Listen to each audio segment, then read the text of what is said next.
शासक में यदि गो सेवा की, गोरक्षा की भावना है तो प्रजा कैसी है? अधिकारी गाय का अन्न खा रहे हैं, भूसा खा रहे हैं,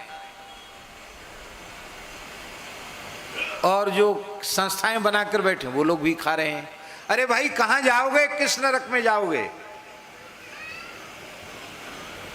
अग्नि के समान तेजस्वी पुरुष भी गाय का अंश पचा नहीं सकते हैं। अग्नि के समान तेजस्वी पुरुष। ठाकुर सेवा से बचा हुआ धन गो सेवा में लग जाएगा, ब्राह्मणों की सेवा से बचा हुआ धन गो सेवा में लग जाएगा, दीन दुखियों की सेवा से बचा हुआ धन गो सेवा में लग जाएगा।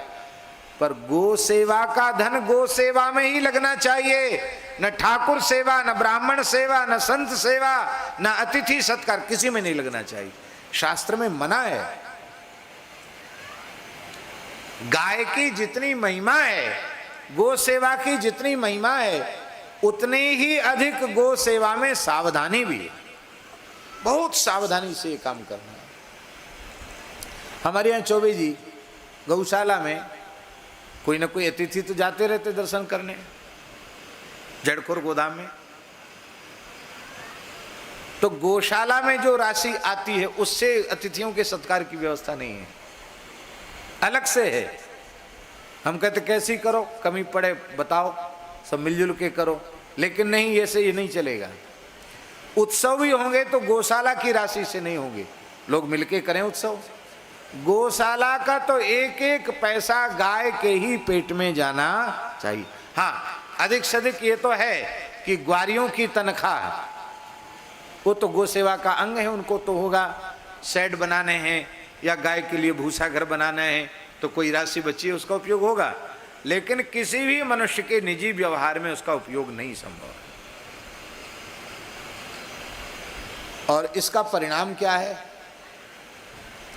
इसका परिणाम ये है कि आपसे हमारा निवेदन है कि आप एक बार जड़खोर गोधाम का अपने जीवन में जरूर दर्शन कीजिए, और वो भी भादों के बाद या सावन भादों में दर्शन करें तब तो क्या कहना। ऐसी प्रकृति, ऐसा सौंदर्य है वहाँ का, और इतनी स्वस्थ और प्रसन्न गायें हैं कि आपका रोम रोम खिल जाएगा। ऐसी प्रसन्न गाय कोई कह नहीं सकता है कि कसाईयों से छुड़ाई हुई बचाई हुई ये गाय।